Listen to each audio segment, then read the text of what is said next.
What is a de-esser? So the sounds like S, T, F, P have this very harsh frequency within them, and if you listen to those harsh frequencies in a song, that's really going to mess up with your listening experience. We need to find a way to eliminate those harsh S sounds. We're going to look at a plugin in Logic Pro. It's a stock plugin that can eliminate these S sounds. I'm Florina Jain, otherwise known as Flow of Music, and I put out a lot of music production related videos. So if that's something that you like, then hit the subscribe button. So let's get into the video.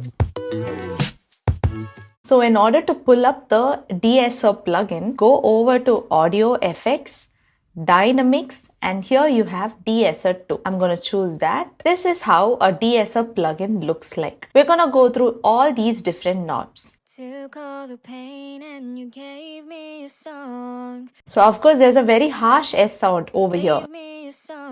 So we need to know how this de-esser works in order to fix it. First of all, you have a threshold, and that is also controlled by this meter over here. So when you set a threshold, if there's any signal that goes beyond this threshold, those are the only signals that are going to be compressed. Meaning if there is an S sound that stays below this threshold, that's not going to be compressed. That's not going to be taken care of in this plugin. So you need to keep your threshold in the right way. Only those harsh S sounds that go beyond the threshold are the sounds that will get eliminated or reduced through this plugin. So let's set the threshold. I'm just going to put a smaller cycle region. Took all the pain and you gave me a song. When she says song, it correctly went beyond the threshold. And you gave me a song. See?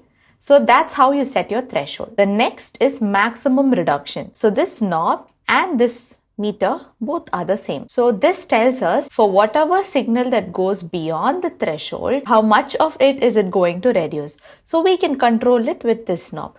If I keep it only till 1 dB, then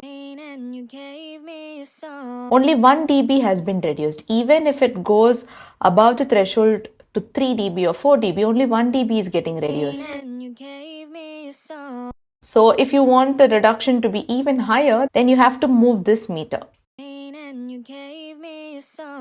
And you saw that the reduction meter showed a little higher value. See, it has reduced around 6 dB.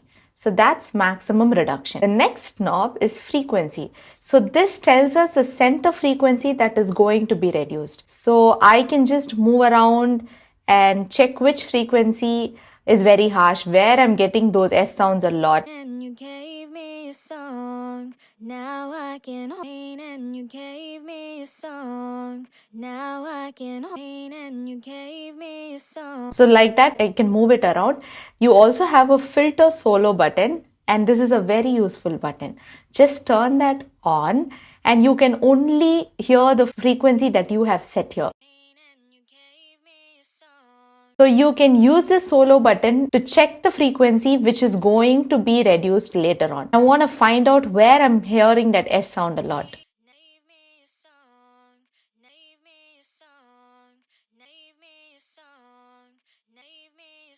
So I feel around 8200 Hz, that S sound is very prominent. So I'm going to use this particular frequency, and that's going to be my center frequency. So let's turn the filter solo off. Next, you have two types of filters.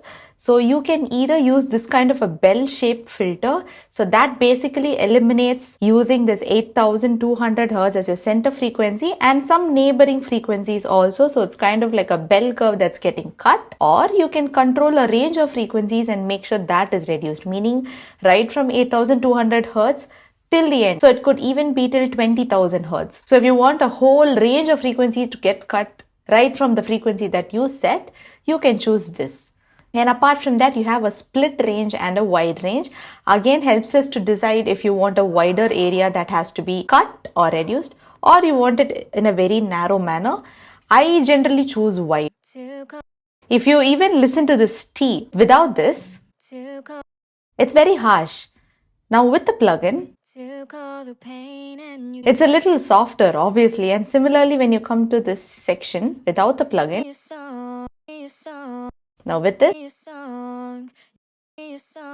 See, clearly I can hear the amount of reduction that's happened there, and it has not completely removed the S sound. Then it's going to sound very odd. It has only reduced it. So I could even control how much it has to be reduced by changing this here.